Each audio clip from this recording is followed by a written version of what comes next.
means you gotta.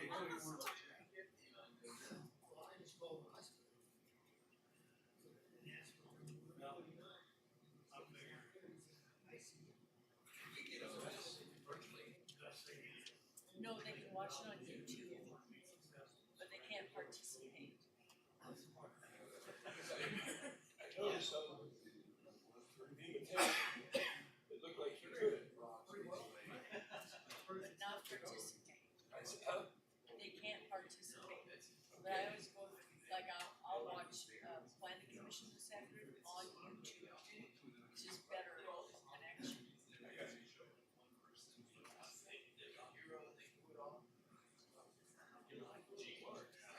You have to have a signature, you also have to have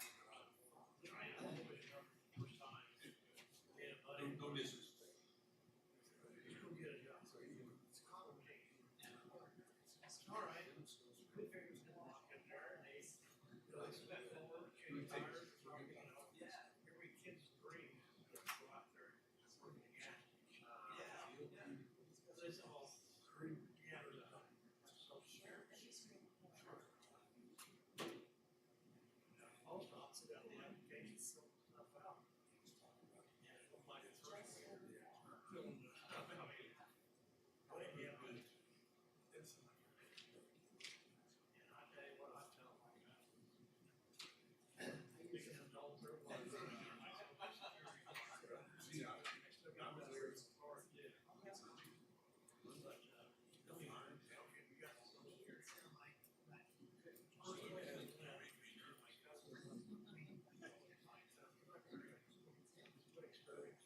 I heard your firm is one of the best to work for in Wichita. What experience, yeah. We finally applied. I don't know if we ever really applied. We gotta get a job. I can't take less credit for it. Okay. How many people are there? 33. That's kind of great. No. Too far out, and then they got worse. Oh, no. Yeah. Next year will be 50 years. Ridley? Ridley with the firm?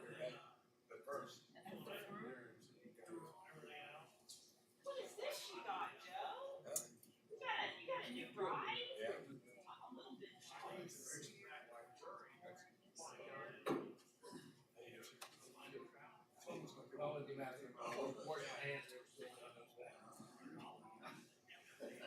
Well, we're blessed with the big cheese. I know. I even got to ride it over the yellow lane. So I'm on Secretary of State. We tell me. I think it's time to start. She needs some help. Type in these.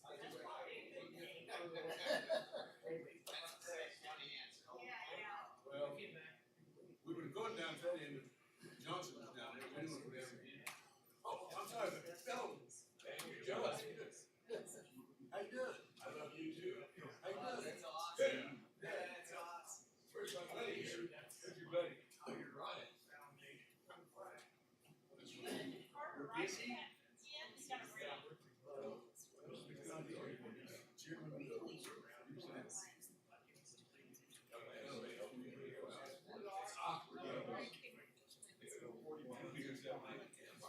Yeah. Yeah. My husband had a brand back car.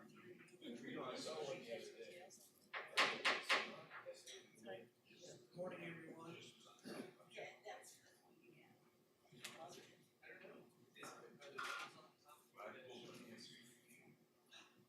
Yeah, there's numbers up there. Okay, I think she's got it muted, so let's, is it working? There we go. Good morning, everyone. I'd like to welcome everyone to their Advanced Plans Committee meeting for Thursday, October 24th. And I guess what we'll do is do a roll call for attendance. Mr. Joe Johnson. Here. Cindy Miles. Present. John McKay. Here. Chuck Warren. Here. Hugh Nix. Here. Brian Fry. Brian Fry is absent. Also from the last meeting, I do show that Cindy Miles and Commissioner Warner were both absent. Also like to, let's see, item number 2 be the summary report. I'd like to have a motion for approval. Second. We have a motion and a second. All in favor signify by saying aye. Opposed, same sign. Abstain. Thank you. 2, 4. Okay, we are going to go to item number 3, the daycare unified zoning code, UZ update.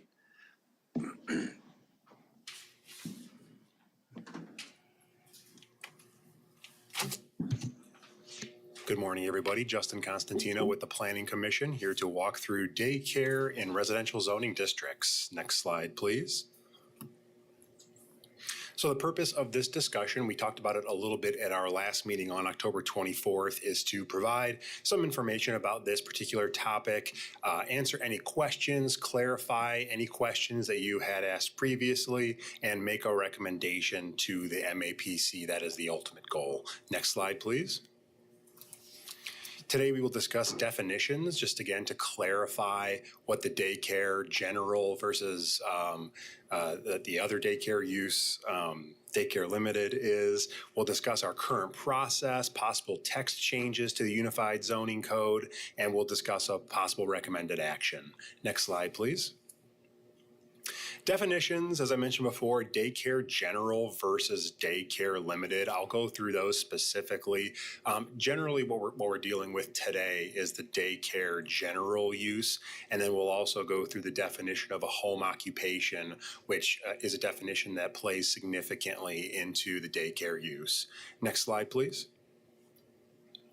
So daycare general means a daycare center that provides care, protection, and supervision for more than 12 individuals. That's kind of the big takeaway there. It's for more than 12 individuals at any one time, including those under the supervision or custody of the daycare provider and those under the supervision or custody of employees, or a daycare center for 12 or fewer individuals at any one time that is not operated as a home occupation. So again, what that daycare general definition is more than 12 individuals, and it is not operated as a not operated as a home occupation. So kind of think of it more as a formal business. Next slide, please. Daycare limited is what you will typically see in a home occupation setting. Home occupation, again, sort of being a residential dwelling or a residential structure where somebody is operating a business out of their home.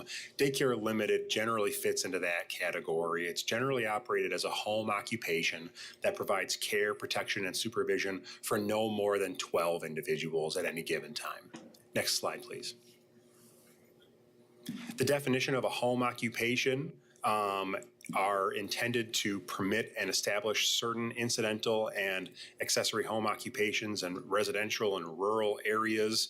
The whole point of a home occupation generally is to allow businesses and residential dwelling units that are generally of low intensity uses. They ensure that those uses do not adversely affect the integrity of residential and rural areas. They typically have a minimal impact on neighbors, on traffic, that kind of thing. So when you think of home occupation, it's typically businesses that can be done inside of a residential dwelling unit that don't usually cause any kind of adverse effects to neighboring residential properties. Next slide, please. So currently, this is the daycare general use. This is the more intense use of the two. It requires a conditional use permit in single family and two family zoning districts, as well as the rural residential and other districts. So basically what that looks like is when somebody submits an application, we will send out public notices. So it's a lot like a zoning application where we will send out public notices. The advisory board or a DAB will look at that. It'll go to an MAPC hearing. There's a 14-day protest period, and there will be a recommendation from the Planning Commission for final approval by the governing body. Next slide, please. So prior amendments to the daycare limited use, again, daycare limited is the more home occupation of the two. To increase the maximum allowed children in a home occupation to allowed by the Unified Zoning Code to match the maximum allowance by KDHE. So KDHE has a maximum allowance of 12 children. Previously, our Unified Zoning Code only allowed 10. So back in early 2024, we made changes to the daycare limited use to match what the language said according to KDHE. Next slide, please. Possible UZC changes. This is kind of where you come in today, is looking at potential changes to the Unified Zoning Code regarding the daycare general use. So what we have done is we would make changes to the Unified Zoning Code that would allow the daycare general use to be permitted in the single family, two family, and manufactured residential housing districts through the establishment of an administrative permit process. I'll go more into that on the next slide, please. So basically what we would do is the daycare general use would always require an administrative permit or conditional use when located in the SF5, SF10, TF3, and MH zoning districts. So an administrative permit would be a written notification stating the nature of the proposed use. So an applicant would submit an application saying, I want to have a daycare general use in a residential zoning district. And then we would take that and then we would mail that application information to all of the property owners of land that abut and are contiguous to the application area. I'll show a map on I believe the next slide depicting what that looks like. Just more information on the administrative permit before I do that. The application that they submit would be subject to approval by the planning director. There is a 14-day protest period. And if more than 50% of all owners of record of land which abut and are contiguous to the application area file a written protest petition, the application will be subject to a public hearing and forwarded to the Planning Commission for conditional use approval. If this process sounds familiar at all, it's incredibly similar to the administrative permit review process for short-term rentals. So basically an application comes in, that applicant the city will notify surrounding property owners of what that looks like. And then if we receive more than 50% plus one of people opposed to that, it will come back to the Planning Commission for a conditional use. Next slide, please. Here's kind of what that looks like. That property highlighted in yellow, that would be an example of a daycare general use, somebody wanting to use that property as a daycare. And then the surrounding properties in blue, those would be the protest properties. So those would be the immediate properties, either contiguous or abutting, that would receive that notification. Note that those properties across the street would also receive those notifications. Next slide, please. So again, the people that would be receiving that notice are all owners of record for a property. So if you are a property tenant, you would not be receiving it. It would go directly to the property owner. Those would be the individuals who would be receiving the notification. Next slide, please. Here's another example. This one is to show kind of how awkward some of these parcels can get, but this would be what it would look like in an alternative scenario. Here it is in yellow, the main subject property. That would be the daycare general use in a residential zoning district. All of those properties in blue, all of those neighboring and contiguous properties would be receiving notifications. Next slide, please. This is feedback that we received from this group back on 10/24. There was some concern and some discussion about parking, how we would handle that. And there was also a discussion about age. This group was sort of talking about a distinction between youth and adult daycare. There was a discussion about group homes. Staff mentioned that there is a distinction there. Group home is generally a long-term residential situation, where when we're speaking about daycare in this specific situation, situation. Individuals show up in the morning, they're there and receive daycare, and then they leave at a specified time. So this isn't a long continuous stay. They're not staying for multiple days or nights. This is specifically for people under the age of 18, and that was also part of our discussion, was adult versus youth daycare. I'll go ahead and stop there for any questions. So here's my question. So we've seen some cases where there's juveniles that are in foster care. They have no place to go during the day. They have tried to put in a day place. It's not a group home. They come there during the day. Where does that fall into all of this? So will we let then organizations apply for and put a home such as that where foster youth go during the day? Will we do that? Where does that fall under? Yes, I mean, that's a great question. I think part of the discussion that we had last time was what classifies an adult versus youth. I know we talked about the age of 18 sort of being, that dividing line. I think ultimately it would come down to the business owner that is operating the daycare general use and the agreement that they have between, the people who are using that service. So, if there's it would still be considered youth daycare if it's under the age of 18 based on that definition. So, they would likely have the ability to do that. Dr. Whitehill, do you have a question? Yes, sir. No, just additional information that I'd add too is we did have a zoning case once that did deal with a very similar situation of the scenario, that hypothetical scenario that you're bringing up. And in that case, it's important to remember that there's also a licensing component that would take place. So not only the zoning, but also licensing through the state. If I can chime in here a little bit, I got a quick question. I know the city council, I think, heard this on the last Tuesday. Is that correct? This Tuesday, yes, sir. And, one of my concerns on this is that, we still have an awful lot of questions on this. It's not just pertaining to what Commissioner Miles was asking a question about, but we also have other ramifications on this, whether, again, somebody wants to have a beauty salon or something like that, or auto mechanics, at their home. Where does this stop, or where does it end?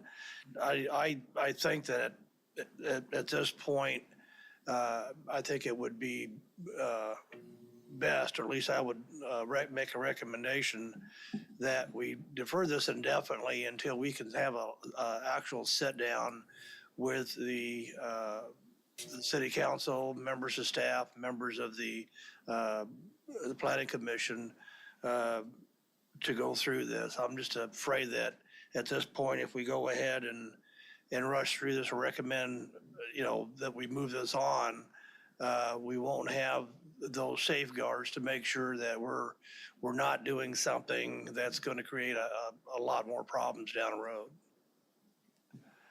So is there any comments from the commission? I had a question. When you talk about low intensity home occupation, is there a clear distinction between that category and even limited or general? I'm a little confused when you talked about that. Sure. So I guess you talked about rural, I think is what you used. Sure. Yeah. I think there's kind of two questions in there. One is the difference between the daycare general and the daycare limited use. The daycare limited use is less than 12 individuals. So what I think they're trying to do with that definition is say, hey, from a residential standpoint, having daycare limited being allowed as a home occupation, it's supposed to be a smaller operation in terms of the business model. In terms of the definition of home occupation, there is a list of allowed uses by right currently in the Unified Zoning Code of what is allowed as a home occupation by right. So in terms of lower intensity uses, those uses are listed currently in the Unified Zoning Code of what would be allowed as a home occupation. Well, Bob, as an example, isn't a beauty salon, isn't that included in one of those, in that list or not? It seemed like it is to me, but as an example. Go ahead. Sorry. So I'm looking through the zoning code right now, and the distinction that I would add is that for home occupations, I think there's this, the code recognizes that distinguishes that there are different occupations that should be permitted by right in different zoning classifications. So in rural residential, the home occupations are significantly different than they are in, say, SF5 or SF10 that you would more commonly find in the city. It's going to take me just a little bit of time, but we do have, here we go, home occupations that are permitted in SF5 and SF10 include home crafts, office facilities. Also, there was personal services such as dressmaker, seamstress, barber shops and beauty shops, pet grooming, dental laboratories, tattooing and body piercing. Now, some of those are permitted by right, and some of those do require a conditional use. So there's a distinction there too.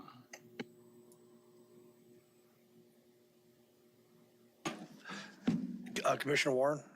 Yeah, I'm in favor of continuing the process that we've got going. There's a great need for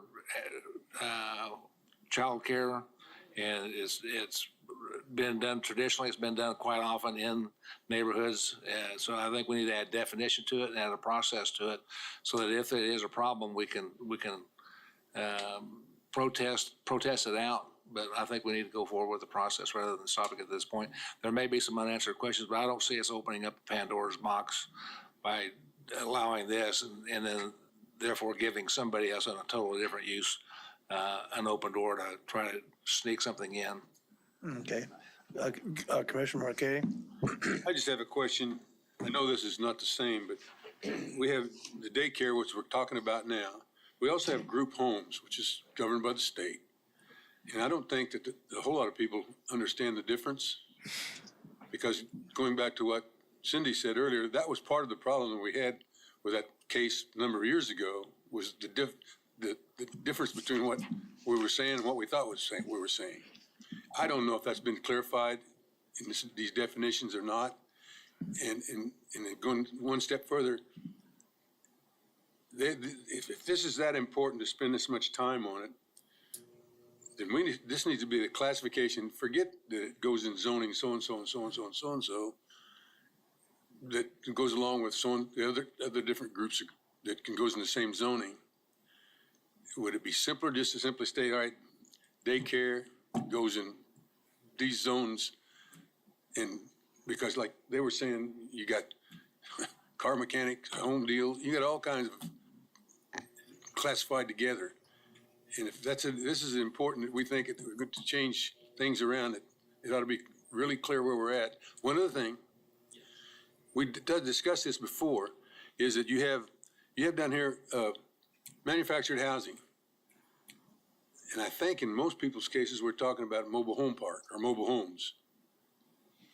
Or the definition, I think, by the federal government of manufactured housing is different than mobile homes. And I think that clarification needs to be brought out in this. Any additional comments?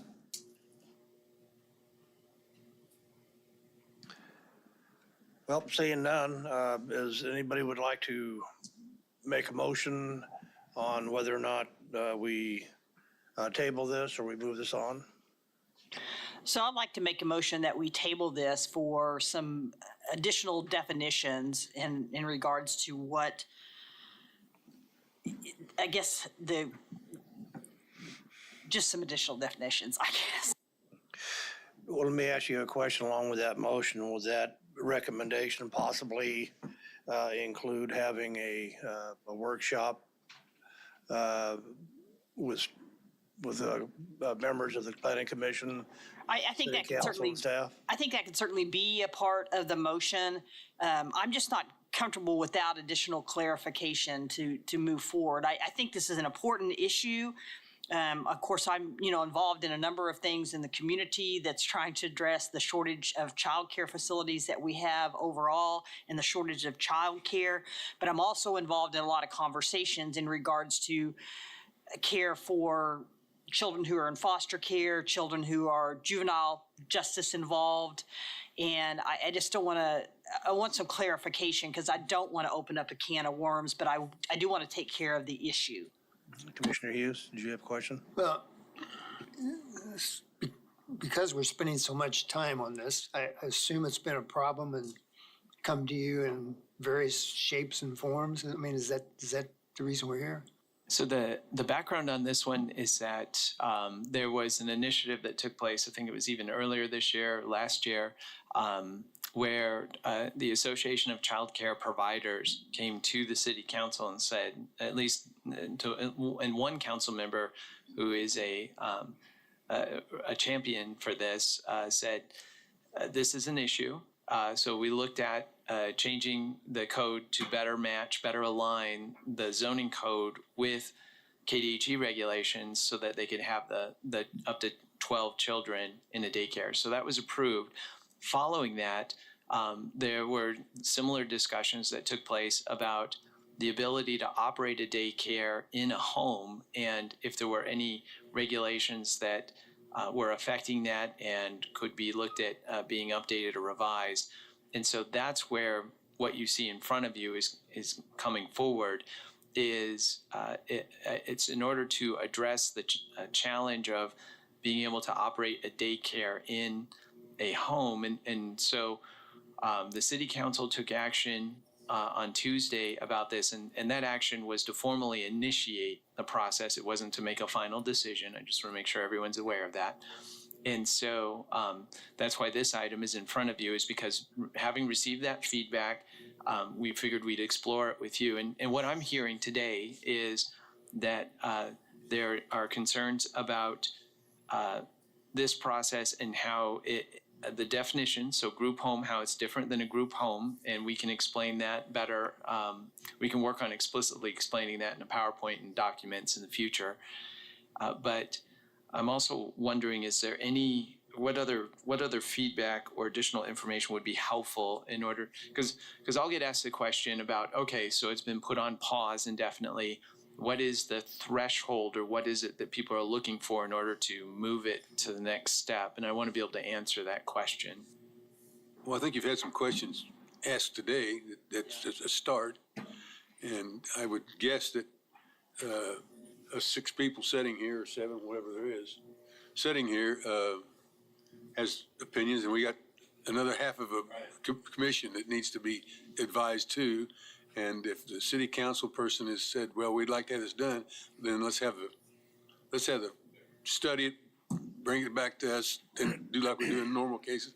Take it to the planning commission, send it to them in advance, let them look at it.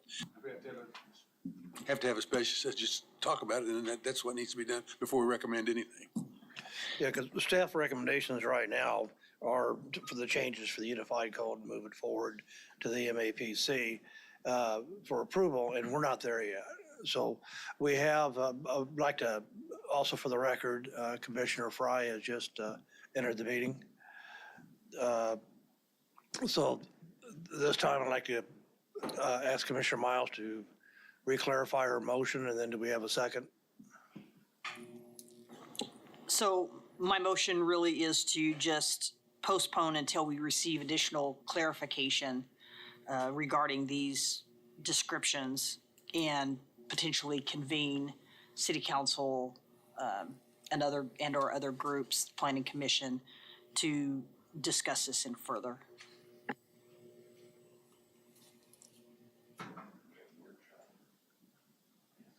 Workshop. Okay, is there a second to the motion? Does that motion, Cindy, does that motion include continuation of following up on the questions that we had today? Yes. Okay, thank you. I'll second. Okay, we have a motion in a second. All those in favor, Commissioner Warren? Yeah, and before we vote on it, is that enough information for staff to go forward, or do you need some clarification? So the questions that I've gotten notes on is, number one, what's the difference between daycare and group homes, and if these regulations, these changes, amendments are adopted, if and how would they affect group homes? The second one is, why do this process as opposed to allowing them by right? So why do an administrative permit process for daycares and homes instead of allowing them by right? What are the trade-offs? And then the third one is mobile homes, and are they allowed to be used? And is there, what else, anything else, any other information that we have on mobile homes? Well, in the presentation, they were called manufactured homes. That's, to me, is where the difference is. Mobile homes to manufactured homes. I think I'm looking for a description of a child care because, again, doing the work that I do in the community, I have full understanding the difference between a group home and a child care or a daycare facility.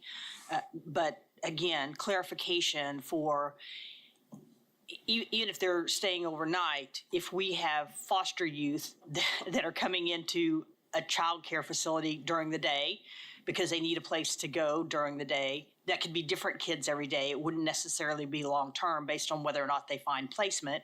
We could have kids that are involved in the juvenile justice system that need a place to go during the day. We could even have kids that are in the foster care system that are currently spending the night at a DCEF offices that need a place for one night that wouldn't necessarily be considered a group home because they're not there for an extended period of time. So I think we just need clarification on what is actually designated as a daycare facility.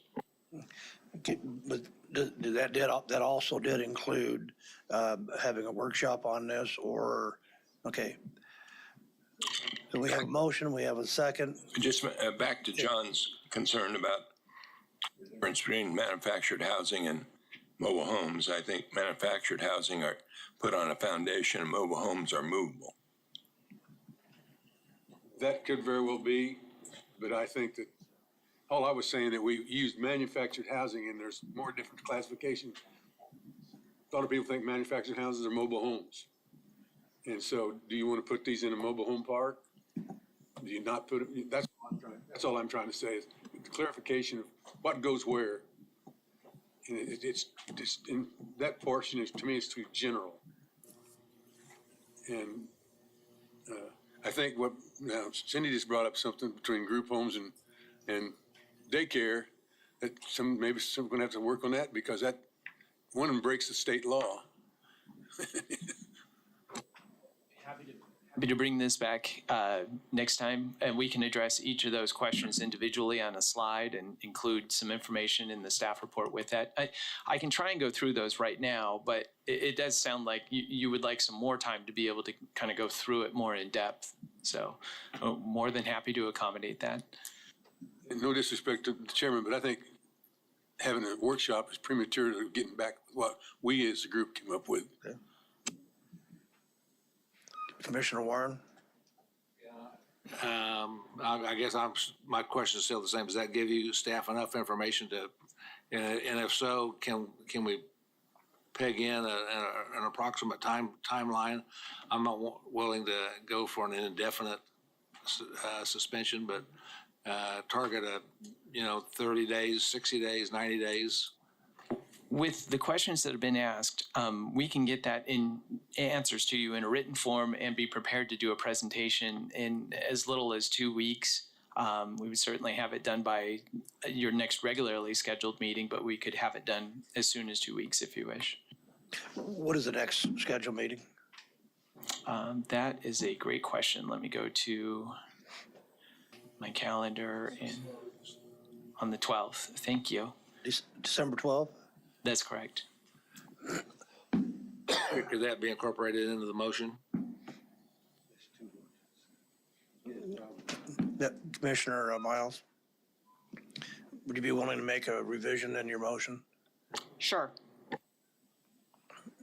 Okay, would you state that? Second agrees. Okay. I can't even Okay, the remember. way you I can't even understand- remember to restate the original motion. Okay. We have a motion to defer for 2 weeks, which should be until December the 12th at the next advance Wait, meeting. December 12th is not in 2 weeks. Or, Yes, sir. The next regularly scheduled meeting is on the 12th for advanced plans. If you did a meeting in 2 weeks, that would be on November 21st. November 21st. Okay, so I need to include in my motion November 21st? Whichever one you prefer. By the next advanced plans meeting on December the 12th. I'm including that in my motion. Okay, Commissioner McKay, would you support that? Okay, we have a motion to defer until the next advanced plans. We have a second. All in favor signify by saying aye. Aye. Aye. All opposed, same sign. It has passed 7-0. Okay, the next item we have on the agenda would be the item number 4, Event Center in the county. I'd like to make a statement on this one. There's a lot of questions on this, not only this one, but also the next agenda item, or excuse me, at least on the item number 4, that I watched the county commission workshop meeting on there. There was tons of questions that they had on this also. And again, staff was recommending that the changes to the unified zoning code for the comprehensive plan be considered to the full MAPC. I just don't think this one here is ready at all. You know, I think that sincerely we need to have a sit down or a workshop on this to go over this with the county commissioners, staff, and also members of advanced plans on this. So I don't want to throw it at the county commission or the planning commission here to see if they want to hear this case, or what is your pleasure on this? I personally like to hear where we are right now, so I know where we need to go from here. Okay.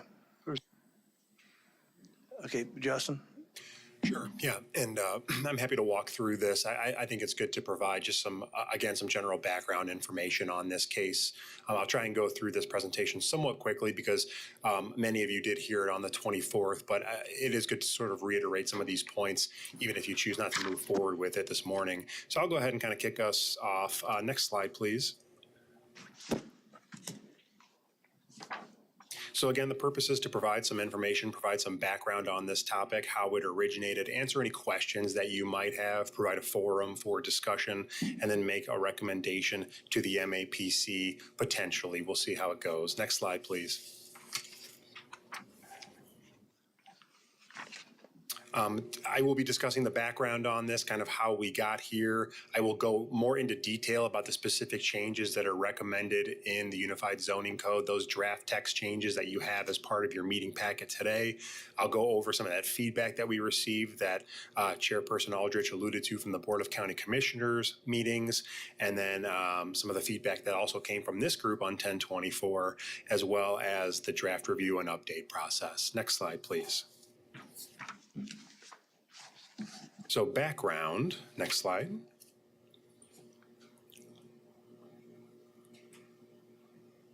So back in 2016, we made some changes to the Unified Zoning Code regarding event centers in the county. More than 20 acres were allowed by right. If you had property less than 20 acres, it required a conditional use for an event center.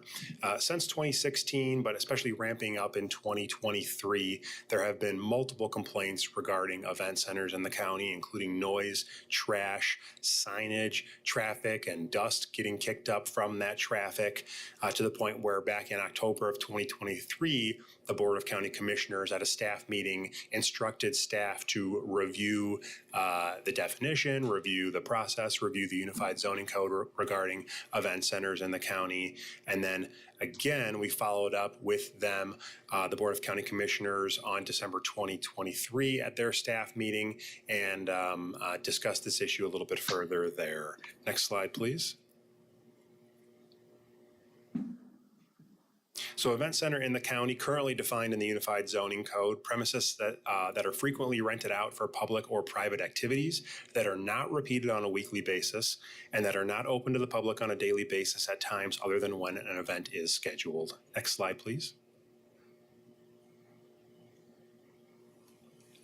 So these are our existing regulations. This is how it is today in the UZC.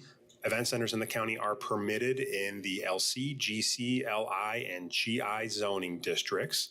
They are permitted in the rural residential zoning district if the property is greater or equal to 20 acres and is in compliance with the applicable conditions listed in the Unified Zoning Code. If the property is in the rural residential zoning district and is less than 20 acres, a conditional use permit is required. Those are the existing regulations. Next slide, please.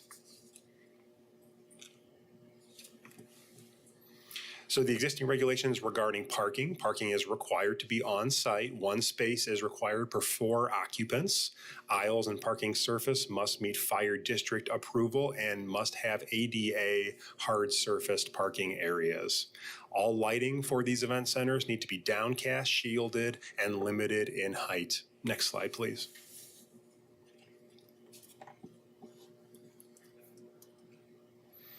Existing regulations, again, this is a kind of a snippet just shown from the existing Unified Zoning Code. They are permitted are permitted by right on sites of 20 acres or greater. Next slide, please.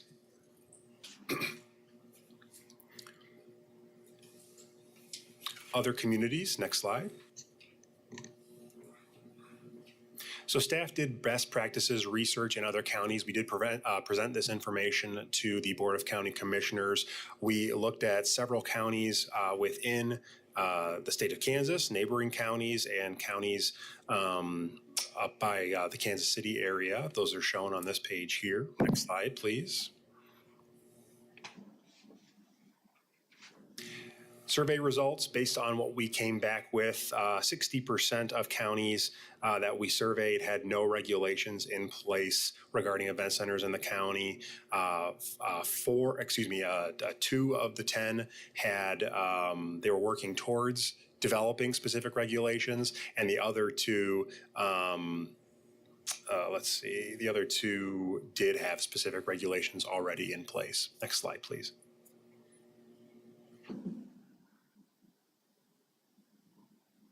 There's also an article in the American Planning Association National Review that covered this topic, typical concerns, similar to what the county had been dealing with: noise, traffic, drunk driving, late hours. This guide did a really nice job kind of summarizing the topic and kind of talked about how this is a common theme, not just in Sedgwick County, but nationwide. Next slide, please. Possible changes. This is where we'll kind of get into the Unified Zoning Code and those changes that are being proposed. Scott? If I could, sir, what I'd like to offer is, my understanding is that you really want to sink your teeth into these, and I wonder if there actually wouldn't be benefit in walking through the draft changes so that you could see them item by item and perhaps get a better understanding than even the highlights in the PowerPoint presentation. Because I see that a lot of the questions, I think, are really kind of just wanting to make sure that you really understand what's in the document. And so in order to address that, maybe we could just go through the document. Okay. I think it would also be beneficial while we go through that document to go to the next slide potentially, because I want to say that there's a pretty good summary up there. We'll go to the next one, please, Ty-Ben. The next one. Okay, we can probably just go ahead and stop there for now, and then if you'd like, we can kind of show that while we go through this. Yeah. And Justin, if you like, I can go ahead and walk through it just real briefly, and then you can catch if I miss anything. That sounds good. Okay. So in your packet, you're going to see the first page is the staff report, second page is the staff report, and then on the third page is where we see the redlined edits that are proposed to the Unified Zoning Code. So what you see in here is that there are definitions in here. An entertainment establishment in the city is at the bottom, but the one that we're going to look for is entertainment establishment in the county, which is on the next page. And Scott, we did put page numbers on those too, just so you guys are all aware. I believe they're on the top left. So if you need to reference a specific page, we can certainly do that too. Okay. This one shows page 2. I think it's page 2 of those redlined version. So you'll see that the update would say event center in the county, just updated to make clear that it's in the unincorporated county. If we go to the next page, then on page 3, this is Article 3D6. Now, at one point, there was a combination of, this is a section. So what we're doing is these are actually just a lot of cleanup in here. These are things that are already stated in the code, but for instance, we spell out 20 instead of just using the numeral 20. We explained that rock surfaces in number 4 would have to be in materials designated by the fire district. So lots of cleanup that's taking place on this page, not any substantial changes by my recollection. But when we get to page 4, Article 3D6, this is where we've added an entire section just for event centers in the county. So here it indicates that when allowed or as a permitted or conditional use, these standards will apply. So you have a minimum lot area of 40 acres. So in order to have one of these, you would no longer be able to do it with 5 acres or 10 acres. Now, to Mr. McKay's comments from the last time, I think there were concerns about should it be a lesser amount just because of the financial feasibility of being able to open one of these. We can certainly make that change. It's very easy to do. Instead of having 40, you would just do 20 or whatever the appropriate number is. So keep that in mind. Because the current is 20 or less by right, 20 or more is conditional use. Other way around, but you're right. Good memory. So it's less than 20 is a conditional use and 20 or more is by right. And Scott, what is the financial impact if we went from 20 to 40? We're still working on that. We had a meeting yesterday with an economics consultant to kind of help us just ask the question, how do we even figure that out? Then my next step is to get with the appraiser's office and see if I can get a rough approximate estimate of price per acre of farmland. Okay, because I mean, that's a huge difference to double from 20 to 40. I just can't. Well, I'm not just the property, the cost of the property, but just the cost to rezone or to get the conditional use permit or. Yes, that's correct. There is a per acre, there's a standard fee plus a per acre fee. We can certainly have that information available, a scenario or example next time of what that would cost. And that per acre fee. I'd have to look it up. Okay. I don't know it offhand, but I can do that by the time we're done with this topic. That's okay. We'll talk some more. Scott, if you get away from that, the conditional use, is that per event? Or if you get a conditional use, and so that you could have one a week, or you don't have to get a conditional use? Because there's some areas, recreational areas, you got to get a conditional use every time that you have an event. No, sir. Good question. It'd be a one and done. So it's to allow for that use on the property. Is it a yearly? Will it be a yearly renewal? There is a question that's come up about a license process, and we'll cover that after we get done with the zoning. But the intent here would be that if you've got a large property and you want to operate an event center, that once you get the zoning, it's one and done. You do not have to come back and repeat that process. Likewise for the licensing. That kind of deals with a little bit of a different scenario. So essentially, you get the zoning, you're good. Scott, what would that do to the classification of the property? as far, commercial, residential, how would that affect? 'Cause that would have a direct impact on the tax, wouldn't it? Yeah. Yeah, for tax purposes, I'm not an expert on it. It'd be something we'd have to get with the appraiser's office and ask. Yeah.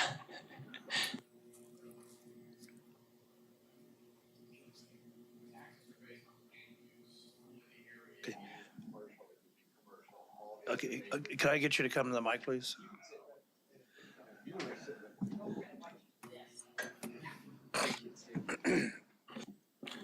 I mean, typically taxes are based on the land use.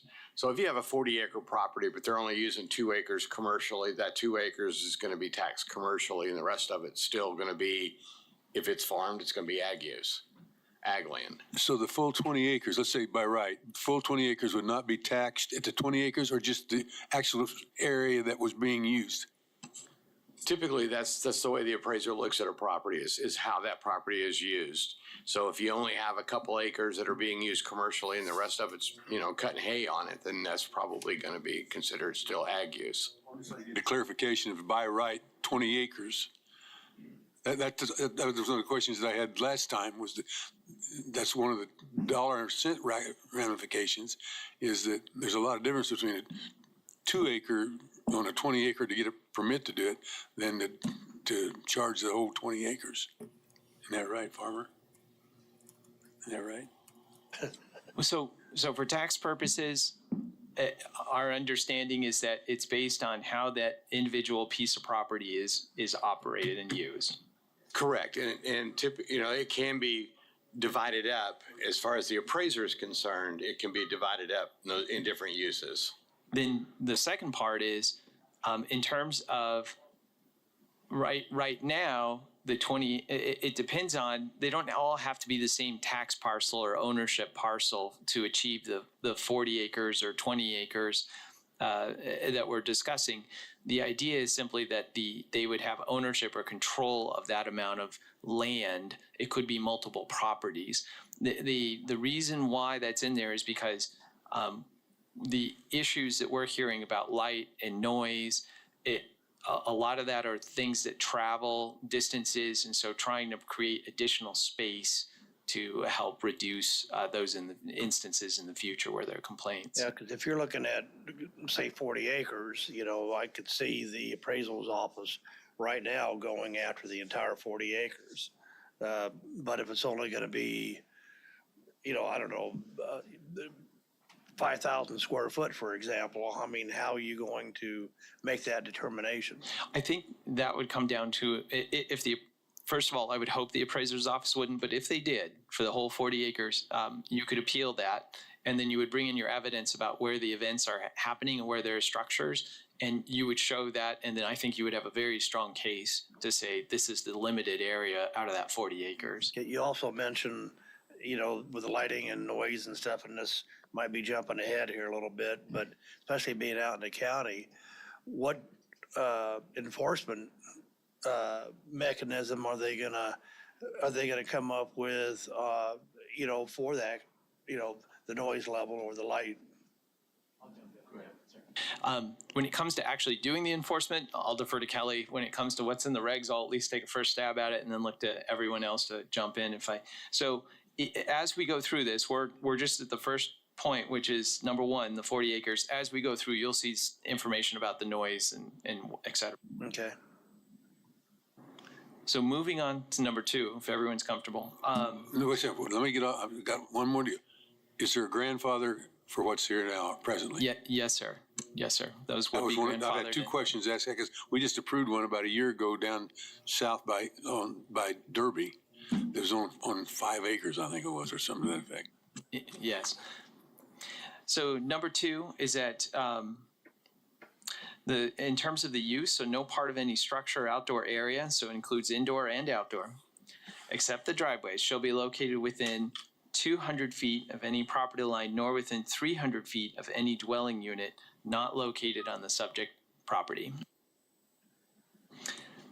Number three is that the hours of operation would be limited from 9 a.m. to 9 p.m. Sunday through Thursday and 9 a.m. to midnight Friday, and Saturday. Now, no operation shall occur at times other than the time specified. Now, please keep in mind the next one is related to this, but they're separate. So this is the operations of the event center itself. The next one then is number 4, which deals with the noise. And no outdoor amplification of music, voices, nor any outdoor speakers shall be used prior to 10 a.m. nor later than 10 p.m. on any day. No indoor amplification of music or voices shall be used prior to 10 a.m. nor later than 9 p.m. Sunday through Thursday and midnight, Friday and Saturday. Scott, do we put any kind of restrictions like this on any other types of businesses Yes, that sir. are not entertainment establishments? It has come up but typically with nightclub or entertainment venues, that's where we see them most frequently. Yes, sir. But like an indoor event center could be a roller rink. They have indoor amplification of music that may go past 9 p.m. They don't have these same kind of restrictions, do they? Often there's an overarching one in the zoning code that's a noise standard, and I don't recall what it is, but it has to do with being able to hear audible noises from a residentially zoned area within a certain amount of feet of it. So not specifically for the use, but yes, overall. The second thing that we rely on is the noise ordinance in the city for those instances. I'm trying to recall if we've had specific cases but most often my recollection is with nightclub in the city or entertainment venues that we've seen these. But these are not considered entertainment venues, correct? I'm using that term broadly. I'm sorry, sir, but yes, event centers. I would distinguish I would lump them as entertainment because of the activities that are taking place there in terms of dancing, singing, those types of activities. I would also note that we regulate noise for animal facilities too, and those need to be cut off at the property line. Just another area that we do. Commissioner Nix, did you have a question? Well, I'm just wondering about the 10 p.m. I mean, what times it get dark in the summertime?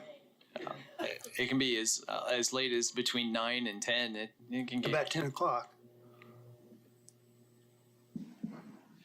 Well, sir, that comes down to the balance of just what time do you think is appropriate.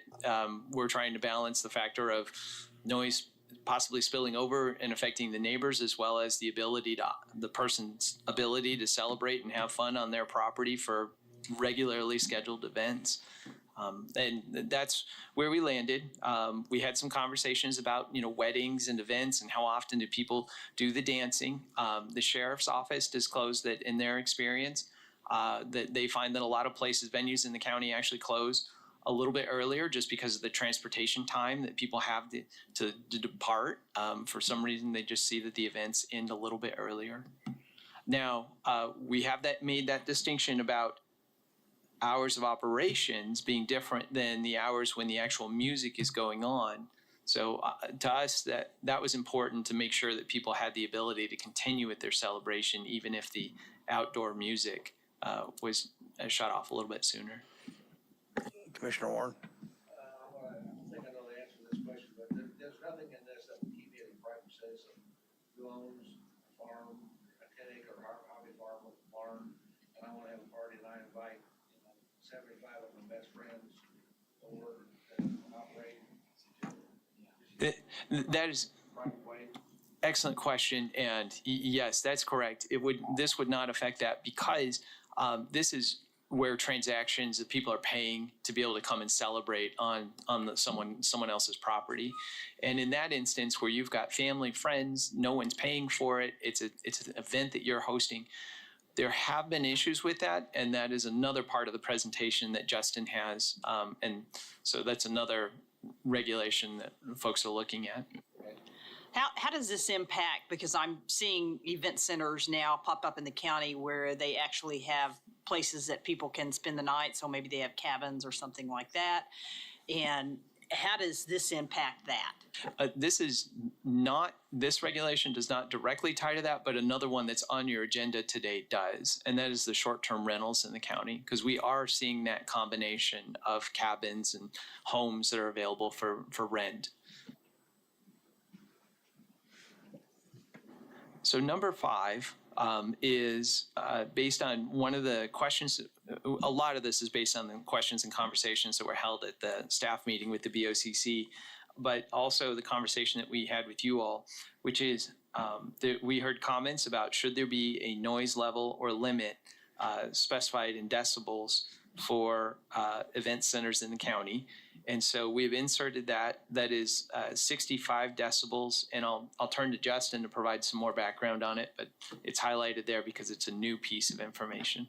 Yeah, we talked about decibels a little bit at length here on the 24th, but also previously at the Board of County Commissioners meetings. There was some desire by the Board of County Commissioners to add a decibel limit to these regulations, and we did update these. They are included in your packet. 65 decibels, that was something that we had decided based on what we had found in our research, particularly based on HUD guidelines. We found that 65 decibels was generally considered the standard as far as noise. And then when doing further research, we looked at other counties. Most other counties did not have a decibel limit, but the one that did was Riley County, and their decibel limit, their dBA limit was indeed 65 as well. So based on discussions previously from the Board of County Commissioners and then discussions that we had previously on the 24th here, we did add that language in there. So we added 65 decibel limit in the text. And how do they monitor that and enforce it? I'll just say that we did have conversations. I'll add that we had conversations with the sheriff's office too, to try and get them involved, because we understand that the sheriff's office will be the ones out there, typically enforcing these after hours. I know MABCD is out there during regular business hours, but when these parties are typically raging at 10, 11, even midnight, it'll be the sheriff's office that'll be the ones involved, and they were supportive of adding these changes in there. I'll let Scott maybe go a little bit further.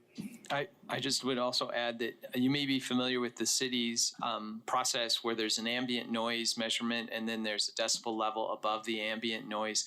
This one is just flat. It's at 65 decibels, and it's set up so that it's easier to enforce, so that they just roll up. If they've got the noise meter and they're trained on it, then they can take the measurement. And as long as it's outside of the boundary of the property that's doing the event center activity, they can take a reading outside of that, so right of way or a neighboring property. And if they get above 65, it's just clear cut, it's above, and off they go. Okay, thank you. So number 6 is the maximum building occupancy. So that will be established by building and fire officials. And we also have that the maximum number of persons shall not exceed 299 unless otherwise permitted. Now, this gets to the question about do we need to have an ongoing permit or another zoning case on a property? So it's set at 299 for an event center. If they want to go higher than that, then they would need to apply for an additional permit in addition to having the zoning in place. And that is because at 299 is when we start to see that building code requires fire suppression systems, or fire code require fire suppression systems in buildings. And we just want to make sure that's a pretty big event and that we know what's going on. There is a scale then from 0 to the 299 based on square footage of the building? Okay. And actually not based on, it's just flat out 299. So if you go above 299 persons that are going to be on the property for the event, the theory is that you would be having to apply for that event permit as well. I'm assuming. I think what I'm talking about is requirement to get, in other words, if you there's got to be a square footage requirement somewhere down the line on what the maximum can be for fire code, for occupancy and everything else. That's what I was asking about. Right. What we're distinguishing here is there's going to be a max 299 on the property. the building code and fire code will determine what the indoor capacity would be. So I'm just curious, are these consistent with the requirements that we have for event centers within the city? No, these are customized for event centers in the county. So more strict? No, I don't know necessarily that they are. I'm trying to think. Well, I mean, I don't know we discuss how many people can be accommodated in event centers here locally, and I know there was a small place that we had a case not too long ago that I think he was saying he was going to put 300 or so, and it was 75 feet from the closest house, so certainly on much less than an acre of land, and with ability to have music until 1 o'clock in the morning. And so to me, it seems like this is much stricter in a less dense area than it is in a higher density area, which doesn't really make sense to me. I guess the other question that I have is regarding other areas of influence. So if you talk about like times, if it's in a Derby's area of influence, does Derby rules then trump what is in this? So 2 parts. First one, yes. Thank you for going through that scenario. Yes, you're right. This is more restrictive than in those instances than what's in the city. That is correct. But as far as the urban area of influence, these would still take a zoning action. So yes, if it's in an urban area of influence, the community who has that urban area of influence will be able to comment on it. They'll have that opportunity. Number 7 is just compliance with codes. Number 8 is regarding the parking, 1 per 4 occupants. Number 9 is parking with whatever the highest parking requirements are. Number 10 is outdoor lighting, and just simply that it cannot trespass onto neighboring properties is probably the best way and easiest way to describe that. There's also, I believe there's also height limits as well. Number 11, I believe that's another part that's included as part of this package, so I'll have to hold off on that one. Number 10, number 11, number 12, drainage. Number 13, access. 14 is signage. 15, food and service. 16, portable toilets. And just, this was unique, but just that they can't be put in the setbacks that we were referred to earlier in the regulation.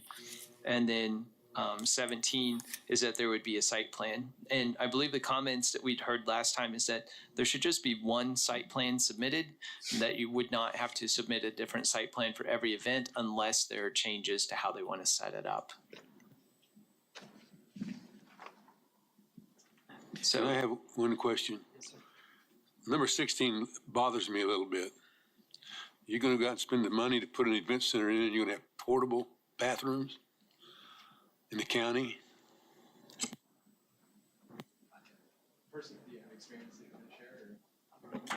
With some of these event centers, they hold outdoor events, and the outdoor events may exceed the capacity of the restrooms in the facility. So, for example, they have a 299 occupancy building, but they have 500 people on the property for an outdoor concert.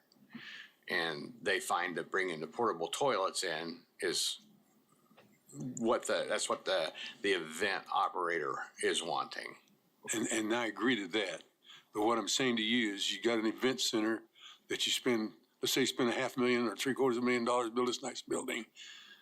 And I could see developers, being one of them, try to circ this, and because put out a lagoon system, had to put in, then you had to follow all the plumbing rules and regulations.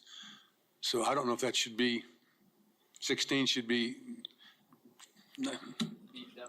well, or have some definite designations about portables, you know. And I've got a question about that because, Callie, if someone's going to have an indoor facility, right, then they've got to be able to have the bathrooms to be able to accommodate whatever occupancy they're trying to get to. If they're building a new facility, yes. Now, the one area where that doesn't apply would be if you have a 100-year-old farm, they're using an existing barn out there as an ag tourism type facility. It would not necessarily have restroom facilities in it, nor would we make them add them to it. So they would be using portable toilets at that time. But if they come in, they're going to acquire property and build a new facility. That new facility will have to meet the building code, and that will require restroom facilities. What is that ratio as far as how many people per how many restrooms? One at a time.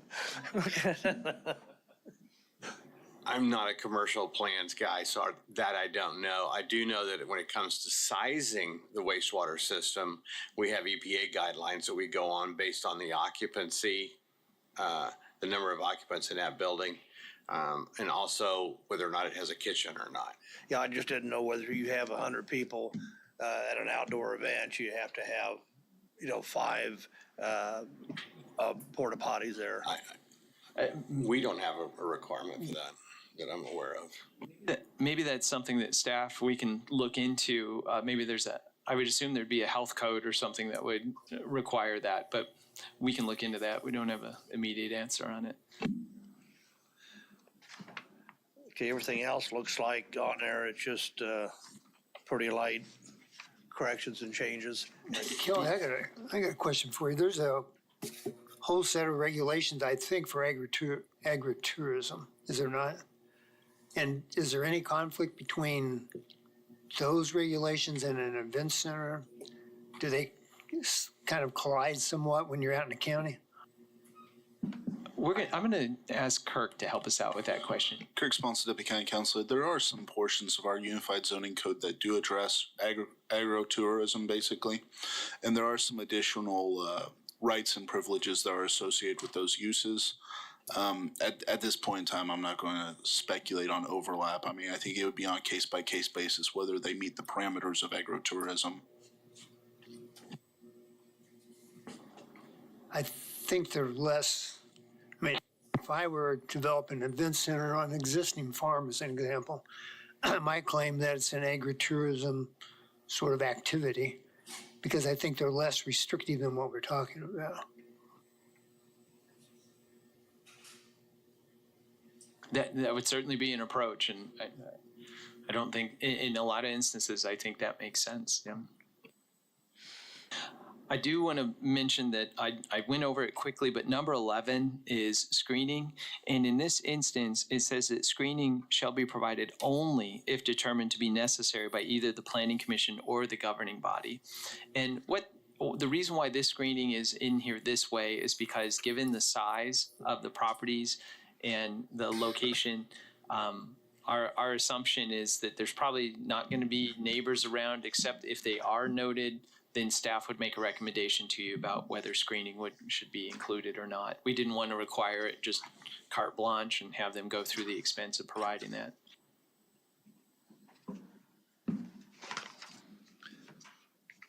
Okay, so Justin, where are we at now? So we do have that screening slide up there. I can continue to go through these. I know Scott what's currently on the screen is pretty much a summary of everything that Scott just kind of went through. So I can I think we can kind of flip through most of these slides if you'd like. And I can kind of get to maybe timeline. Well, this is a good place to stop, actually. So in addition to the changes to the Unified Zoning Code, one proposed change that we're also recommending is to the comprehensive plan. Again, the comprehensive plan more general in terms of guidelines as opposed to harder guidelines that are found, harder regulations that are found in the Unified Zoning Code. We wanted to add this language regarding rural event centers because they are becoming so popular. Previously, when we did the comprehensive plan, this definition or what was not in here. So rural event centers for public or private activities are discouraged near residential subdivisions and or sensitive land uses and should have restrictions that mitigate nuisance or hazard impacts on surrounding properties, noise, light, dust, parking, trash, and debris. So again, this was not previously addressed in the comprehensive plan, but we thought adding this language to the locational guidelines section of the comprehensive plan would be beneficial. So that's all that is. Okay. Question for the commissioners. I think we've probably addressed enough on this right now. We are getting on a time schedule now. Is there any comments from the commission? Yes, sir. Thank you. So I just feel like this is overly burdensome, and I understand some of the issues in the previous year and a half that the commission has heard, the Board of County Commissioners have heard. All of these revisions have been addressed with the Board of County Commissioners, correct? Yes, sir, except the noise one was brought up. It was not drafted at that time. Okay, well, that's where my heartburn is probably the most, specifically number 4 and number 5. No indoor amplification no later than 9 p.m. Is a struggle for me. And then on number 5, 65 decibels at or beyond the property line. That's a normal conversation between two adults sitting 3 feet apart. I mean, a dishwasher is 70. So, I mean, that seems kind of extreme to be that low. And then also knowing that some of these event centers do want to do outdoor music events and shutting off at 10 p.m. on a weekend still seems overly burdensome. So my issues are more on sound, especially when we're talking about a 40-acre minimum lot area. That seems, we're really drilling down heavily on sound on such a large parcel.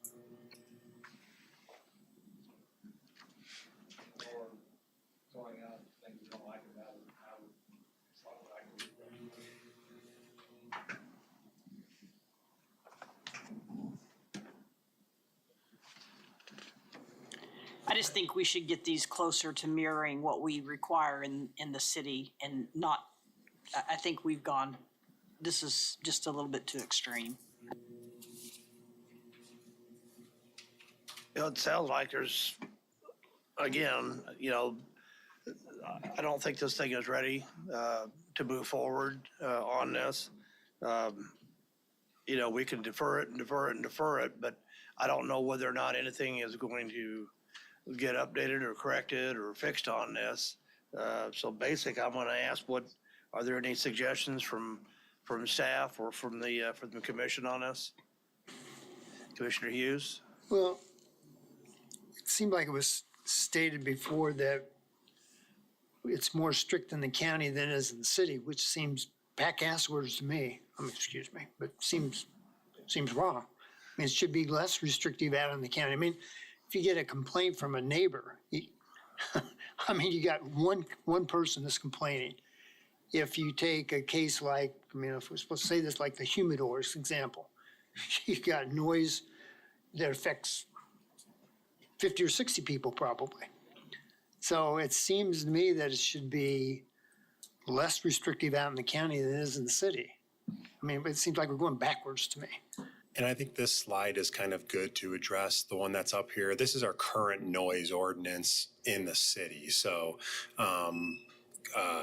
what it shows is kind of that 65 dBA level. I know it's a bit more complex, but from 10 p.m. to 8 o'clock a.m., I know we settled on 65 dBA, but that's kind of you kind of see that in that second column, 10 p.m. to 8 a.m. there. So just for a point of reference, this is what's currently required in the city. But there's a huge difference between the city and the county. County's wide open spaces. And a lot of people want to move out in the county just because they have more freedom and less restrictions. The feedback that we're getting from the commission right now is that this is obviously more restrictive than what the city is. So again, I'm gonna throw it back to the, But your noise is gonna carry a whole hell of a lot further in the county than it is in the city with Yep. trees and houses, everything else. I think that's what Hugh's trying to explain. There's a tremendous difference there. I think we should have some maximum requirement on decibels out in the county because there's currently no noise ordinance. But I think a lot of these other things should really mirror what we have in the city. And again, with, I think the 20 acres, I was good with the 20 acres. I'm not sure why we need to go to 40. Director Waddle. If I could, sir, it doesn't have to happen now, but we do have Kelly here, and he does have experience with the complaints that are coming in. The fortunate thing that you have in this scenario is that there already are event centers that are operating in the county, so we're able to point to what the experience has been so far with some of them. That might take some time to run through that, but I think that would perhaps add some more information that you don't have right now, which is what is going on out in the field. Well, I'm going to ask the commission, what is their directive? What is it that you suggest that we should do? Should we, again, table this? Should we move forward on this? What is your pleasures?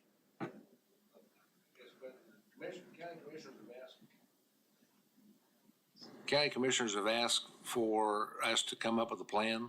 I mean, if they push it back to us for recommendations? So what the request from the county commission is that they've identified the issue. We've gone to them with a draft, just some conceptual ideas. It's come to you because you're really the ones that sink the teeth into it and go through it. Also receive public comments if there are any. And so at this point, the request of you is to really go through it. And when you get it to where you think that it meets the needs of the community, then to move it forward to the full MAPC. So I guess my question is, how long do we want to sit here and discuss this? Are we accomplishing anything at this point or on this? There's a few things that we still need to go over on this on. We still have a full agenda here. So Commissioner Warren, do you have comments? Let's tackle part of it. Let's pick the things that we've seen and that we've talked about that we know we want to change. For example, the size from 40 acres to 20 acres would be one that I would recommend that we make that change, that we come out, I'm not sure what number, but we come up with a number that we can agree on in terms of noise decibelity. What's my word here? Decibelity. We were talking about having a meeting, the next advanced plans meeting on an issue already. Could we do the same thing with this one? And then, what I'm saying, instead of having the whole big long thing, that we're going to concentrate on 3 or 4 things so we can spend our 2 hours doing that rather than visiting back and forth. That's what I'd Certainly recommend. can. Okay, is that Commissioner Hughes? I just have a problem with the enforcement of this thing, regardless of what your decimal, I mean, you gotta call the sheriff department. Generally, when that happens, it's just noise and it's related to alcohol. You show up and you shut the thing down. I mean, it doesn't, I don't care what the decimal level is, somebody's complaining and they show up. And that's been an area of quite a bit of discussion. Should show up, excuse me, Kelly. Quite a bit of discussion at the county with the county commissioners, and also with the sheriff's office. The sheriff's office is very much in favor of having time limits for when the noise can occur because it's easier for them to enforce with that. The decibel level specifically is something that they're willing to enforce, but they've noted that the hours are much easier. Okay, is there any additional comments? Well, if that's the case, then, it's great having Kelly here to straighten out things that we don't really know that much about.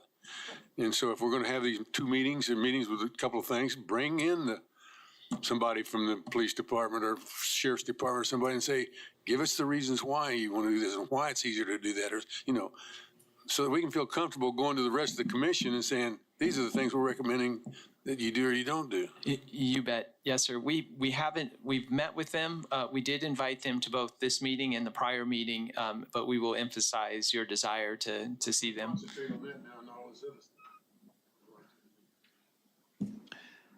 Okay, do we have a motion on this?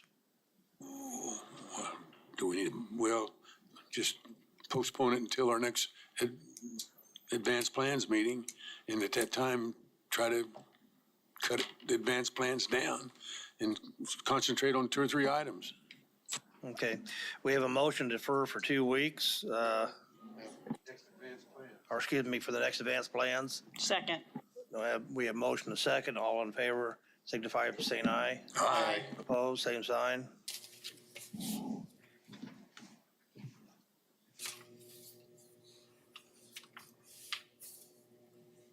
Okay, the next item on the agenda is item number 5, development of signs in the county. Good morning again. Justin Constantino with the Planning Department, here to talk development signs. Next slide, please. Here is a photo of a development sign in the wild. This item was brought to our attention, again, because the Board of County Commissioners had a desire to have staff start reviewing the development sign in the county, what kind of what that process would look like. So this was Board of County Commissioners initiated. Next slide, please. I'll provide some background information, answer any questions that you have. We do have recommendations that are included in your packet for potential changes to the Unified Zoning Code. That'll be up to this group to decide whether or not we want to move on those. Next slide, please. So I will talk about the issue at hand, give some background, provide some information about what other communities do. I'll go through possible regulations and the draft review and update process. Next slide, please.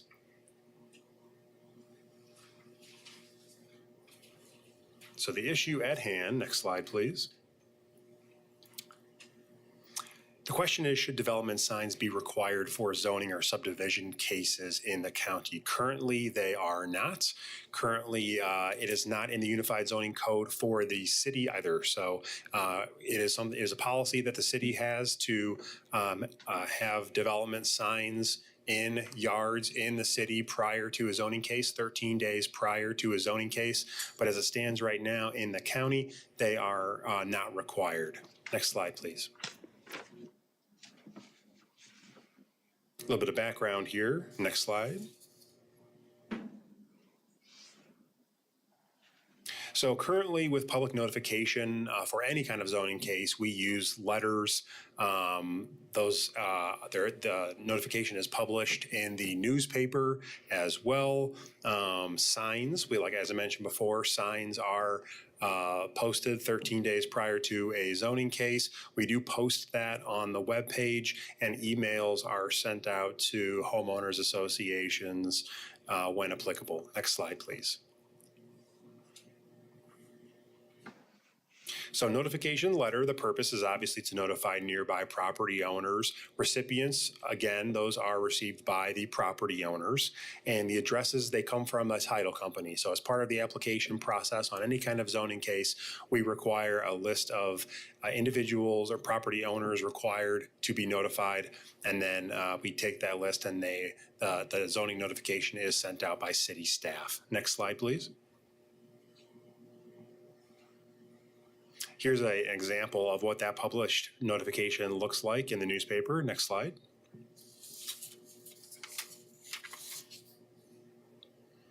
Again, the purpose of the published notice is to notify the general public about the Planning Commission meeting and cases on the agenda. This is required by Kansas state statute. Next slide, please. Here's an example of what it looks like on our webpage. It is broken down by year. Anybody in the city or nationally can look at this webpage and see when a zoning case will be on an upcoming agenda. Next slide, please. Here's an example of a map search that we provide. You can case track any active or past zoning case. Next slide, please. And here's an example from the MABCD websites. of the schedule. Next slide. And MAPD drawings, those are also available. Next slide, please. Email notifications. The planning department does maintain an email list through constant contact of people that wish to be notified regarding zoning cases. Neighborhood associations, HOAs, and business associations, as I mentioned as well, have an opportunity to receive those notifications. City and county staff members, of course, and then follow-up communications. Any interested individuals, our planning offices are open. We have a planner on duty that is able to answer any questions that come in regarding open zoning cases. Next slide, please. Development sign, the purpose is to notify the general public. As I mentioned before, the letters go out to the individuals in the notification area, but this is for individuals driving by, people that are interested in development in the area. As I mentioned before, currently it is an MAPC policy for the city only, not currently required by the Unified Zoning Code, either in the city or the county, for development signs. As I mentioned, 13 days prior to the public hearing, there is a fee, $5 per sign. So when an applicant comes in for a zoning case, they submit their application. We have those signs on hand. We fill it out. We hand it to them. It's an additional $5 fee as part of their application cost. And whether or not those signs are placed out there, that is enforced by the MAPC. Next slide, please. This is text from the application, actually. So when a person receives an application, this is kind of on the front page. It says in accordance with local policy, the signs shall be 13 days prior posted. It talks about the cost.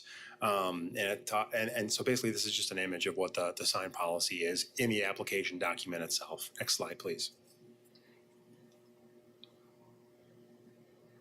Here's some information about posting signs, location, how to post, posting time. Next slide, please.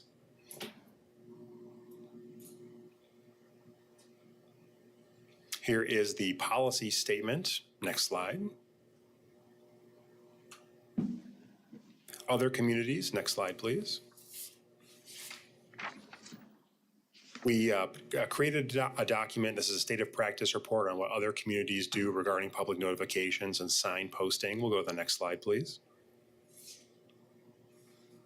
Here's some examples: Tulsa, Oklahoma; Shelby County, Tennessee; Douglas County, Kansas. Very similar to what we do, different color, but it's generally the same information about the case number, what is going on, brief description, and the location. All of that information is included on our existing development signs. We provide the case number for reference, as well as a brief description as to what the applicant is proposing. Next slide, please. Possible regulations. Next slide. This is a summary of what is in the Unified Zoning Code in front of you. The goal is to update the Unified Zoning Code with regulations similar to the existing MAPC policy. So we're taking what is a policy and codifying it essentially. Next slide, please. We would be updating the subdivision regulations with requirements similar to the existing MAPC policy in the city. Next slide, please. Actually, just a quick clarification. I'm sorry. What's in front of you today is just for the zoning code. We indicated that that's a possible change, but at this point, we're not actually recommending that you take any action on the subdivision regulations. I appreciate the clarification, Scott. Thank you. Again, I mentioned briefly before, the enforcement of this comes down to the Planning Commission. What that means, basically, an example would be somebody comes in and says, I didn't know anything about this. If there is, they say the sign was not posted 13 days prior, if there's proof, then it would be your discretion to say, if this sign wasn't posted, we can defer this case. But if you're comfortable based on evidence, you can say, we'd like to hear this case. So the enforcement, again, comes down to the MAPC when it comes time for the applicant to present that case. Next slide, please.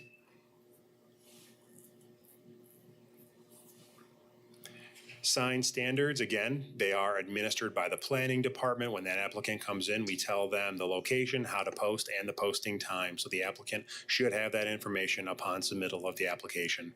Next slide, please.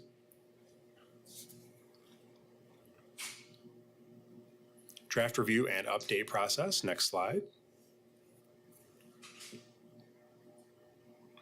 So kind of where we're at with everything now, we're at MAPC Advanced Plans Committee. As I mentioned before, this whole process was initiated by the Board of County Commissioners due to concerns that they've heard from constituents and members of their community about not knowing enough about zoning cases that are happening in that area. So staff was directed by the Board of County Commissioners to look into this. We made brief changes to the Unified Zoning Code. This is where we are now, is at the MAPC Advanced Plans Committee. We would be looking at, if they were approved today, we'd be looking at MAPC meeting in December, followed by Board of County Commissioners and Wichita City Council towards the tail end of this year, potentially early next year for final approval.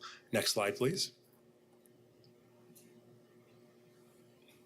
Again, the recommended action is to review these changes and make a decision regarding development application signs to the full MAPC. And I'm available for any questions. I actually have a question. When it comes to areas of jurisdiction from other municipalities, do they have the right in their influence to make recommendations on this, or approvals or denials, or does that fall strictly on the planning department? Sir, could you explain just a little bit more? Or do you have maybe a scenario? Are you asking, do the cities in Sedgwick County have the ability to make recommendations about the type of sign, or is it whether the case should be approved or denied? No, I'm sorry. I'm referring to, to the signs and stuff, because, whether or not you have like Sedgwick, for example, if, if they're looking at, do they have any input on that, any recommendations, or the compliance, who's going to, do they have a say in this at all, or is it strictly based on what the county jurisdiction? Right, so this would be specifically for the unincorporated Sedgwick County. So these signs would be outside of their planning review, essentially. So they would not have a say in this particular case. Okay. Regarding signs specifically. Okay, thank you. Area of influence? Yes, sir. Okay, that's not what was said. Been asked. Commissioner Warren.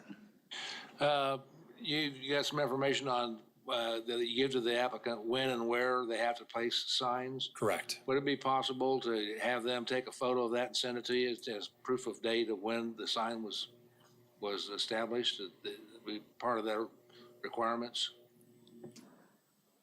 That is possible. I'll tackle that one because we've had quite a robust staff discussion about that.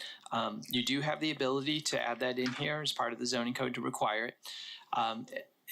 When we talked about it, we didn't require it because we didn't include it just because it's another step. It's another thing that we would have to do. So knowing the applicant burden and the staff burden, but also because we would recommend it that applicants do it regardless of whether or not it's required, because when it comes to the planning commission, and as happens with some cases, people will come up and say, I never saw the sign, wasn't posted, or it got blown away after a day or whatever.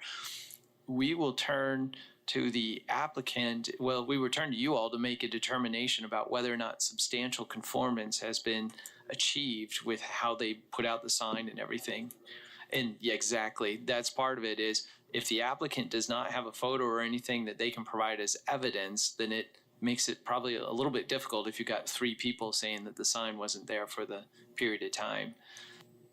Even if you did that, they take a picture of it and 5 minutes later, they take it down.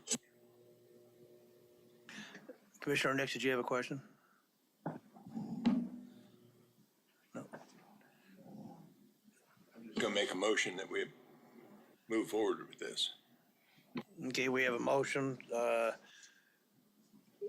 to move forward with to the full body of the MAPC. Is there a second? Second. Comment. Okay. I'd just like to have what we've been talking about sent to the balance of the planning commission, so they'll be aware of what's going on. Okay, we have a motion and we have a second. All in favor signify by saying aye. Aye. Opposed, same sign. Also, I'd like to make a notation that Commissioner Fry is not here. Did he just step out, or is he done?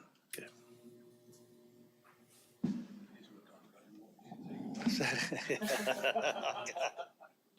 Okay, next item, item number 6, College Hill Neighborhood Plan. Justin? All right, thank you. This item is mostly informational, so no action required. Just an update on the College Hill Neighborhood Plan. Again, we are working with College Hill stakeholders to develop a plan for the neighborhood.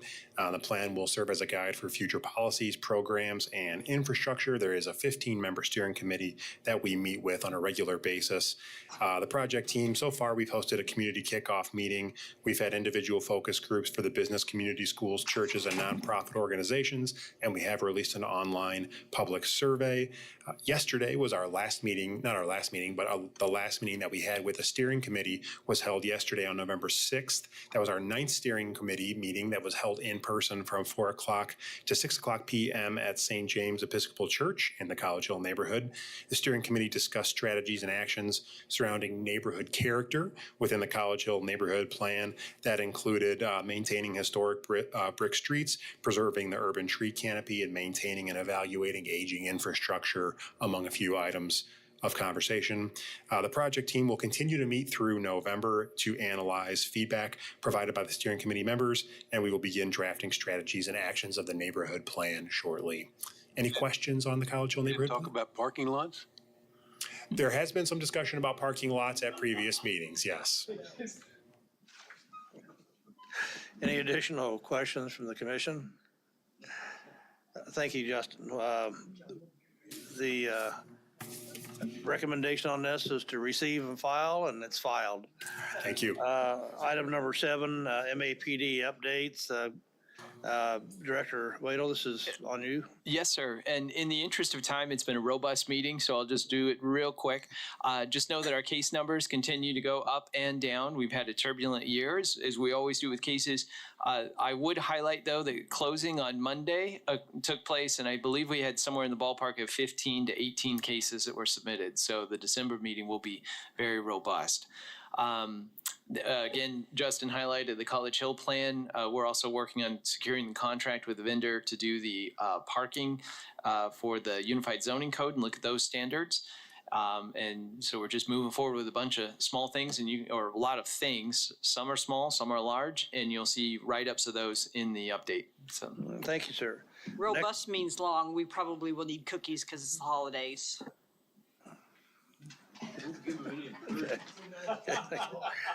The next item on the agenda, number 8, is public comment. Seeing nobody here, we will bypass that.